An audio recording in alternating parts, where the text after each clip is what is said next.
overview. So welcome to the Google for Education Administering Testing with Chromebooks webinar. My name is Cassie Caputo, and I'm here with James Leonard, and we'll be sharing some tips and best practices. Here's today's agenda. We'll go for a brief overview of the Google for Education ecosystem and a Chromebook overview. Next, we'll talk about setting up Chromebooks for assessment. And we have Arcadia Unified on the webinar today, who's going to talk about their experience a little bit. And we'll have plenty of time at the end for Q&A. So thanks for joining. And for some best practices, when you joined, you should have been automatically muted. But just in case you're not, if you wouldn't mind double-checking that all your phones and audio is muted as to not disrupt the audio on the webinar. Thank you. So to get started, here's a brief overview of what the Google for Education ecosystem looks like. And I especially wanted to point out this quote from our Google Global EDU evangelist, Jamie Cassup. And he talks about this quote often in some of his presentations that he gives, that the technology itself must be invisible during EdTech rollouts. It's our job as a tech company to get out of the way. And that's especially one of our top priorities when it comes to testing and assessment. So we wanted to make these devices very simple to turn on and off as testing devices as to not disrupt the classroom. And you'll see that as a theme across all products across Google EDU. So what is Google for Education all about? It's very important to us that we're enabling students to create with technology in this ever-changing environment that continuously includes new devices and new ways to connect. And in the classroom specifically, tools to transform teaching and learning.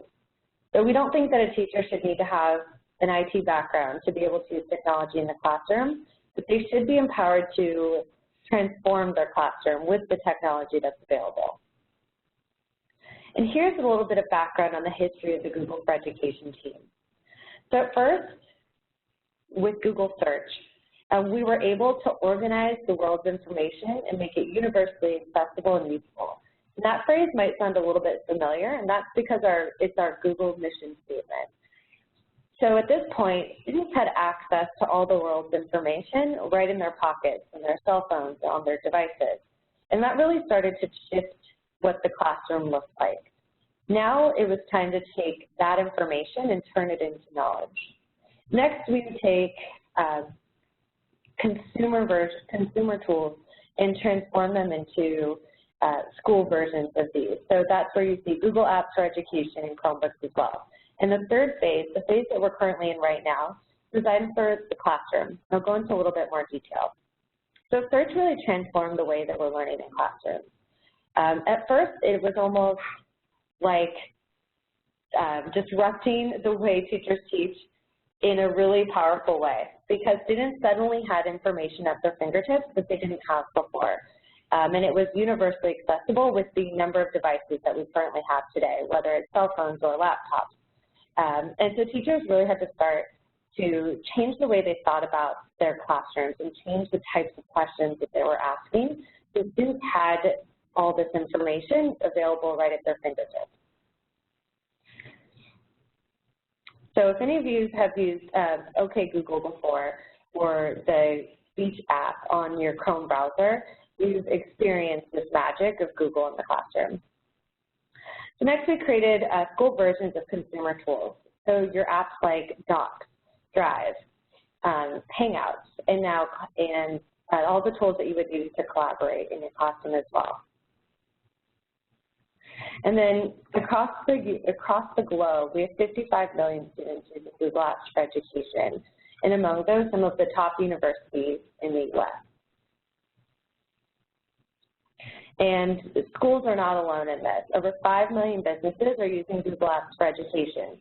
This is definitely a path that prepares students for their future roles in their communities.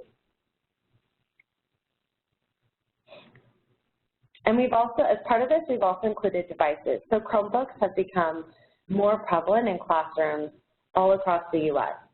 Last year, Chromebooks were the #1 device in education, and there are more and more options available each and every day. You can see that almost every OEM partner creates a Chromebook, and there's lots of different form factors, from touch to the yoga to the ASIS transformer. And then finally, tools designed for the classroom. So Google Classroom has been one of our most successful education apps with over 10 million users across the U.S. and the globe. It's really mission control for all things Google Apps in the classroom. And there's been an evolution over time of the devices and the partnerships that we've had. So Chrome OS, for example, started out way back in 2010 as just a browser. It eventually became a platform for devices to make it simpler to manage and easy to use for students and school districts alike.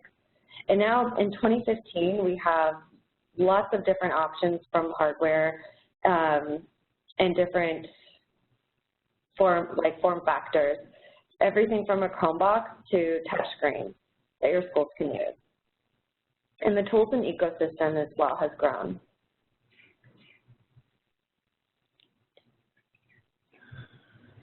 So some trends to watch, and this is James jumping on, some trends to watch going forward, 2015, 2016, and beyond. These are just some things to be aware of, in addition to the testing ecosystem, what to look for in Chrome OS going forward. As Cassie had mentioned, new form factors, especially when thinking about testing devices like Chrome Bits and the Chrome boxes, which are essentially full-fledged Chrome OS devices. The Chrome Bits the size of a candy bar, and the Chrome box the size of a small shoebox maybe. New form factors that bring the power of computing and make it more accessible. One of our interesting use cases that we're seeing come up more and more is actually signage, and use cases where using Chrome boxes and Chrome Bits and other digital signage solutions that are really built for school districts and enterprises in interesting ways. And in addition, we're seeing Chromebooks that hit a variety of different price points.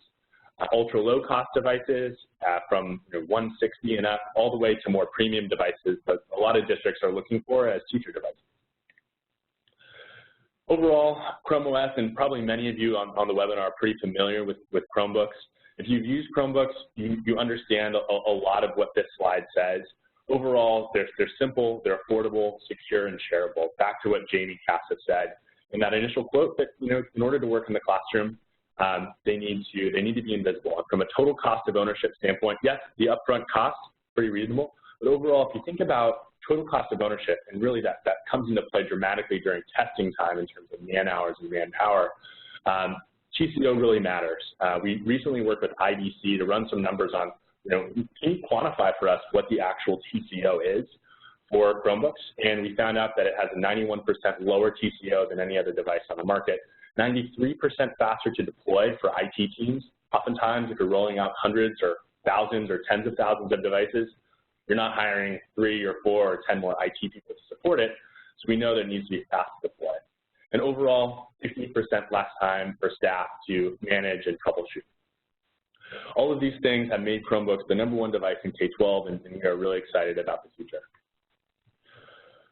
But why we're here today, and there's my face. I know we don't have any video feed on this, but we're going to share with you a quick 2-minute video about what it means to actually use Chromebooks in an assessment setting. So I'll roll the video and then sort of break down the different settings before passing the ball over to Arcadia. Here we go. I'm James from the Google for Education team, and in this short video, we'll cover how to set up Chromebooks to make state testing a breeze. Chromebooks are fast, secure devices that are perfect for the classroom. They boot up in 8 seconds and allow teachers to spend more time teaching and less time teching. But what happens when high-stakes testing season comes around? We know that testing season can be tough for technology teams. Rolling students into designated computer labs, shuffling around specific times, manually configuring devices, even the most organized technology teams tell us that it can be a struggle.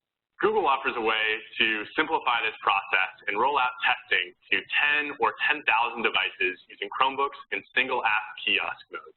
We worked hard with teachers and IT folks to get this right. Here's how to do it.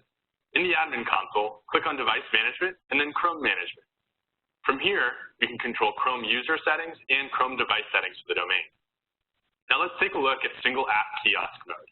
It's a device setting, perfect for using apps such as Pearson TestNav for park assessments, and Air Secure for smarter balance assessments. Additional assessment apps may be provided for state testing, such as ETS in Texas.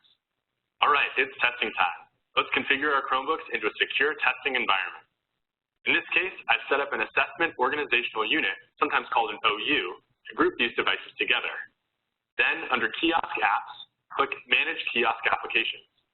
Here I can either select an app published to the Chrome Web Store or add a Chrome app with a specific URL. In this case, I'll search the web store for TestNav, add it, and save the changes. I'll also select Auto Launch so the Chromebooks auto-launch into the secure testing environment.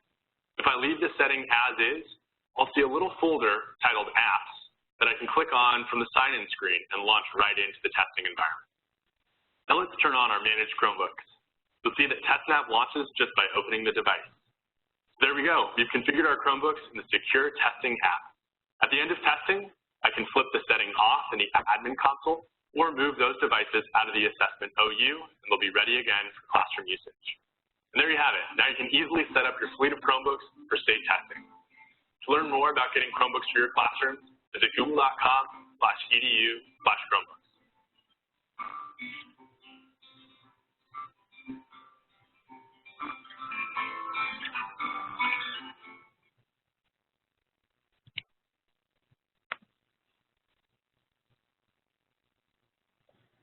All right, let me just get this back into full presentation mode.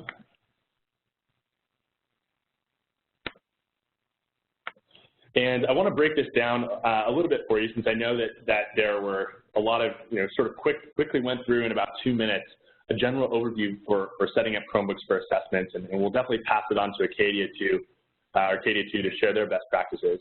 But I want to call out a couple specific things. So what you saw me do in that demo was immediately go to Chrome management and then device settings. Now, if you've managed Chromebooks before, you know that there are 2 different types of settings. There are user settings and policies, which dictate what a user experiences when he or she logs into a Chromebook. And those can be any Chromebook or any Chrome browser. Now, device settings, of course, are specific to the devices themselves. And this is what you get when you pay for the $30 management license with any Chromebook that you have. This is your ability to control those specific device settings. Because the single app kiosk mode is independent of any user who's signing in to that device, it is a device setting and therefore lives in the device setting grid. So let me talk a little bit about kiosk applications. As I said, think of a kiosk as a completely separate session than any user signing into that Chromebook. So even if a student opens the lid of the Chromebook, he or she isn't signing in with his or her personal credentials, and therefore is locked into this custom testing environment. Now, our testing providers, whether it's Pearson or NWEA or Air Secure partnered with Smarter Balance Testing, they have all configured these kiosk applications to basically be a completely secure version of that testing environment. So that when you launch into that testing app and log in with testing credentials, you're right in there. All of the external peripherals, such as microphone or video, have been turned off, and you're ready to go in a completely secure environment. Now, in the Manage Kiosk Applications section, where this arrow is pointing towards, that's where you're actually choosing the testing app that's been provided. So depending on whether your state testing uses Smarter Balanced or Park assessments or something else, this is where all those applications will be used. And they're actually just pulled from the Chrome Web Store. So this is what it looks like when I actually pick a kiosk application. As you can see, there's I've searched a couple before, TestNav, Map, Chromebook app, but in this case, if I choose TestNav and add that, I'll be launched right into the testing environment as soon as that launches. Now, in the video, you heard me mention that there's 2 ways to launch this, either through an auto launch setting, where, as you saw, the Chromebook simply boot up right into that testing app, or you can select to have these testing apps not auto launch, meaning that they'll actually just sit on the side in an apps folder on the sign-in screen. You can launch into them anytime.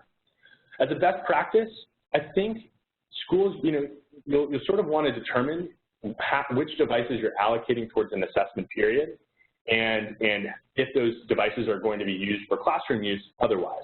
For example, if you have a block of 9 a.m. to 12 p.m. for testing 3 days a week, but then in the afternoon, students are going to their regular classes, it may actually be really advantageous to not auto-launch into that testing environment. Because after 12 p.m. hits and testing's over for the day, students can still use those Chromebooks and log in with their credentials as if it was just a regular classroom Chromebook. However, the auto-launch capability can be very useful if you have a set block of testing time and you have a set grouping of devices that are going to be used.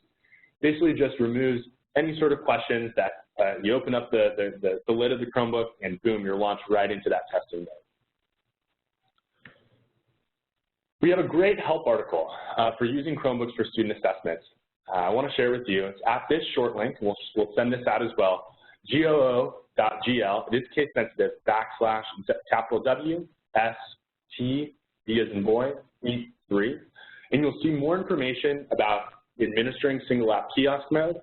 There's even some more information that's for perhaps some advanced users about setting up what's called a public session that can be used similarly to a kiosk, where you can customize settings that either whitelist or blacklist certain sites. You can use that as a testing environment if your testing provider hasn't necessarily provided a designated Chrome app. So that's a lot of information. I'm really looking forward to Arcadia and hearing from them to help us further break this down and share their best practices. So with that, I'm going to turn it over to the Arcadia team and let them tell you a little bit about their experience with Chromebooks and assessments. Hi, everyone. My name is Scott Bramley. I'm the Director of Technology for Arcadia Unified, and I would say that much of our experience mirrors what's been described so far in the presentation. In California, we are entering our 3rd year of electronic testing, and the first year was a pilot year. We did all of our testing on Windows workstations in a lab environment. We had a very successful pilot, but we had a very successful pilot because we put an enormous amount of work into it. We went to every single workstation. We installed the secure browser. We checked the settings. And then on top of that, we made sure that a technician and an instructional coach were in the classrooms or in the labs for all testing sessions to make sure that everything went smooth. Clearly, that was not sustainable when the pilot ended and we started testing all grade levels, and thank goodness for the Chromebooks and for the kiosk mode apps for testing. We rolled out 3,600 Chromebooks for the 2nd year of testing. All of our testing was done on Chromebooks. We did not have to send anybody out to those devices to make sure that the secure browser was installed. It was all pushed out very simply. In 5 minutes, we pushed it out to all student devices. We do not use the auto launch mode. We just push it out to all devices. An icon appears on the desktop or on the login screen where the student can run the secure browser without logging in. So our main focus at that point was to worry about infrastructure more than about the testing process and pushing out the application to each of the devices. This year, in year 3, we have about 8,000 devices for 10,000 students, so we will again not have to worry too much about the setup side of things, and we can worry more about instructional support for teachers administering the tests. So that's kind of our story and what we've done in the first 3 years of our testing. Great. And one thing that I failed to mention that I hope you guys can touch on a bit is in terms of the organizational unit structure. In the video, I had mentioned that it's sometimes a best practice to set up an assessment OU and move devices into that assessment OU. But you guys mentioned that what you've done is just kept the app in its position on the sign-in screen, in sort of the apps folder. So we'd love to hear you guys talk a little overview of your organizational unit structure and how that impacted some of your assessment choices and what that looked like in practice. Yeah, absolutely. This is Greg Zane. I'm the Assistant Director of Technology, and hopefully you guys won't be disappointed, but we actually have a pretty plain OU setup. We have, and when we first signed up for Google Apps for EDU, the suggestion was to have 2 separate domains. So you can see on the screen that we have our staff domain, which is AUSD.net, and our students domain, which is students.AUSD.net. Because we just published the Kiosk app around the testing time of year, we didn't break it into a separate testing OU. That would probably be ideal if you are going to do the auto launch. But because we like to really go for maximum flexibility, we did just post it as the Kiosk mode. That being said, one reason this slide is so boring for us is we really do recommend look at how you're going to use the technology and frame your organizational units around that. So again, for us, we just have students and staff broken up in separate domains and people in their appropriate school sites, but we've seen all sorts of different configurations as well. That's great. I was going to say another question on that. So you guys have your devices based on either their serial number or inventory management living in organizational units at that also contain users at a particular school, or how do you break that down? How do you position your devices within your OU structure? So currently our devices are by school site, and that gives us the ability to distribute apps based on school sites and grade levels. We do not have them broken down into organizational units by grade level, so currently if we want to push an app out to our elementary students, it goes to all elementary students. We're looking at possibilities for making some of those changes and getting them into a few other organizational units at some point in the future, but currently they're broken down by school site, so all of the devices at a single school can be managed centrally. Thank you for that. Before we launch into questions from the group, I have sort of the million-dollar question for you guys, is that, you've now been through this for a couple of years now.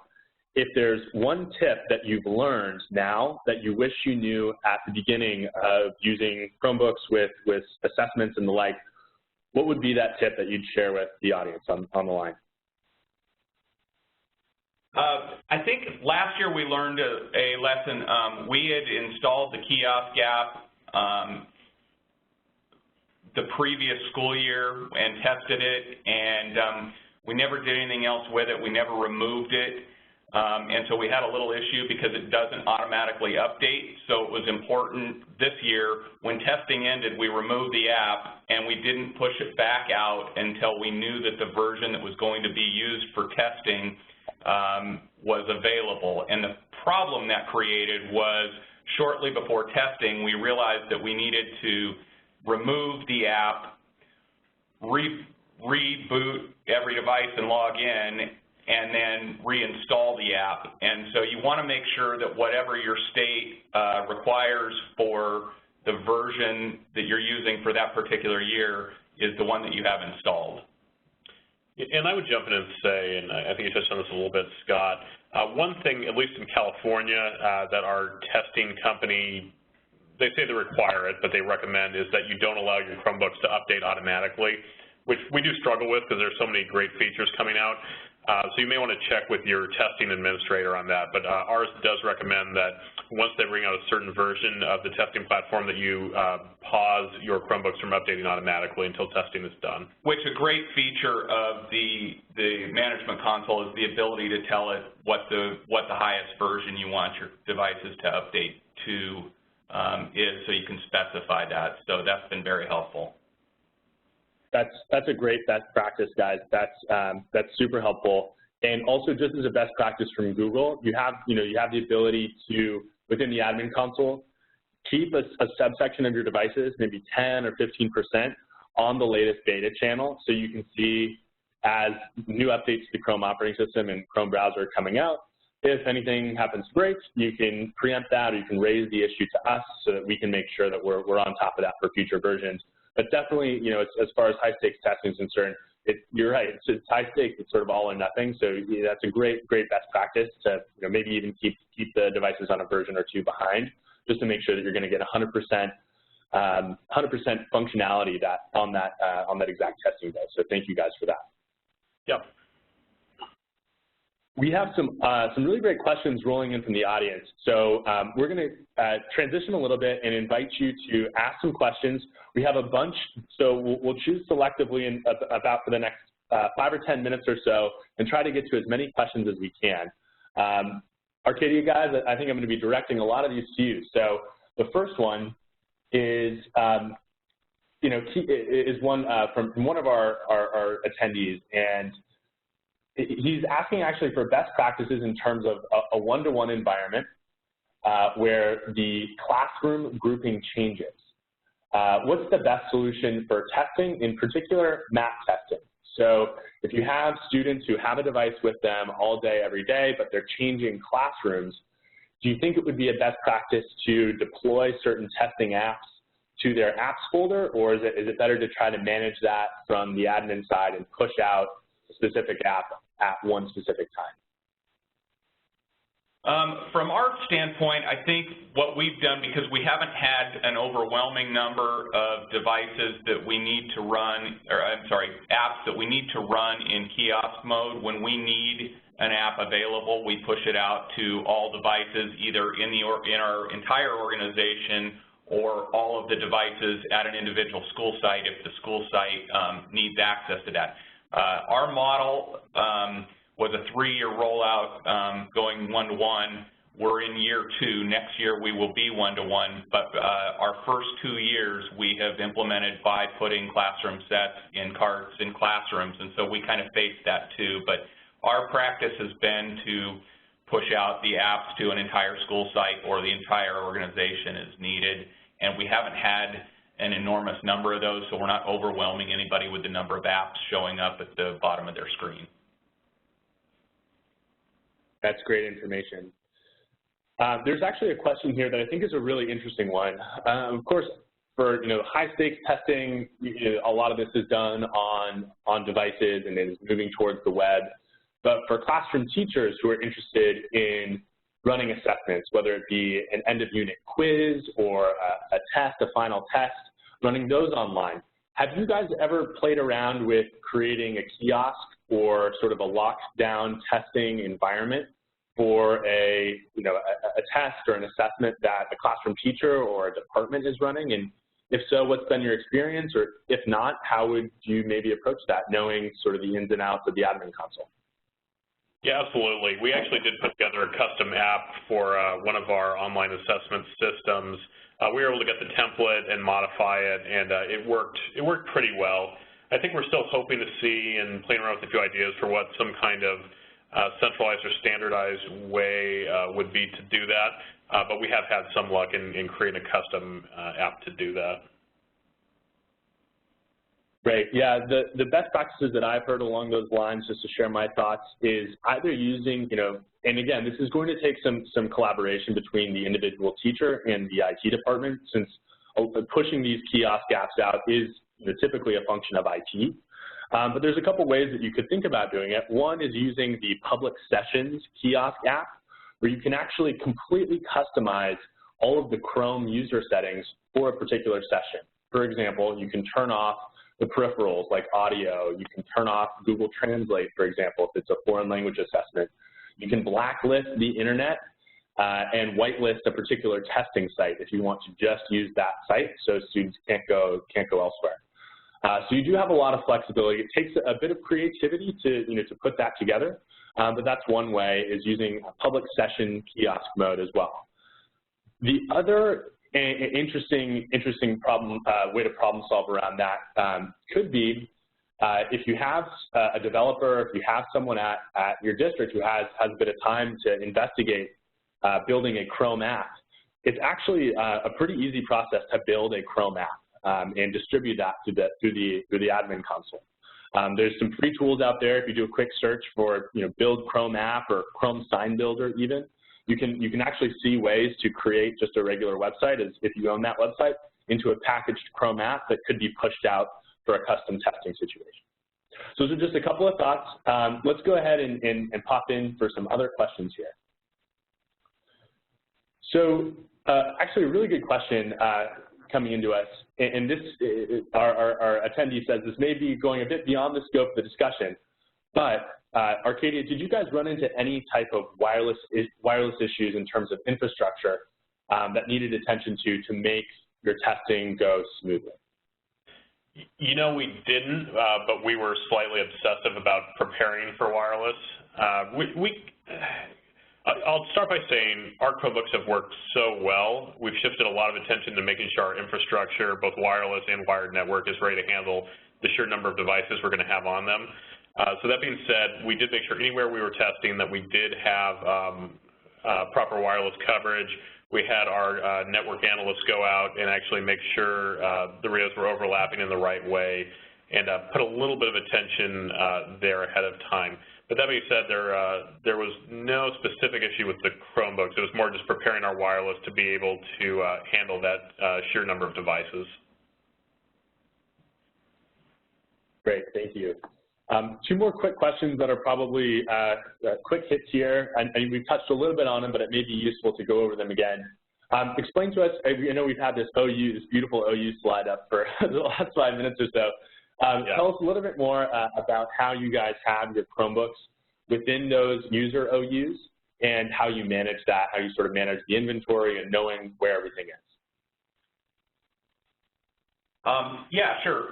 You'll notice that we do have some of our organizational units that have additional sub-organizations beneath them, and so we do have some places where we have put devices into other organizational units, particularly for printing purposes. For example, for our library at the high school, all of the devices we use device settings for the printers, whereas we essentially have most of our teachers managing the printing in our classrooms. So we've used it for that. In terms of inventory, because we have classroom sets right now, we've kind of turned that more into a classroom management issue than actually using the management console to do that. Next year when we go one-to-one, that will be much more simplified in that each student will be issued a device. We're fortunate. We don't have a lot of loss, so that hasn't been a major concern for us. So we're still exploring different ways to set up our organizational units more effectively for us. But all in all, it's worked quite smoothly. I would say that printing was a little bit of a challenge, but we seem to have overcome that at this point, and that seems to be going pretty well as well. Great, guys. Thank you for that insight. I see a question that I can take. The question is, the state of Texas has changed from using TestNav and Pearson for state testing, for STAR at least. Is there support for other testing assessments? Good news for the state of Texas. ETS, the new testing provider that won the state contract maybe 5 or 6 months ago, will be providing a Chrome app. It is yet to be released to the Chrome Web Store, so be on the lookout for that or get in contact, put an inquiry into ETS. ETS has successfully worked with other states that have deployed testing via Chrome, so we're excited to see that come to Texas as well.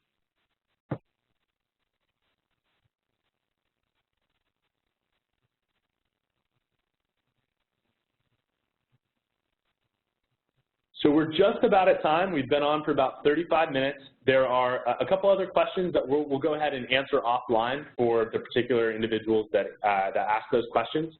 So I want to give a big thanks to our gentlemen at Arcadia for opening up their organizational units and their settings and really sharing their wisdom with us as they've launched into Chromebooks and state assessments over the last couple of years. So thank you to Arcadia. Thank you to everyone who's joined today. And again, if you have any questions, there's some great resources in that state testing assessment guide. And again, feel free to reach out to our Google team at any time. We're here to help. And thanks again, everyone, for joining.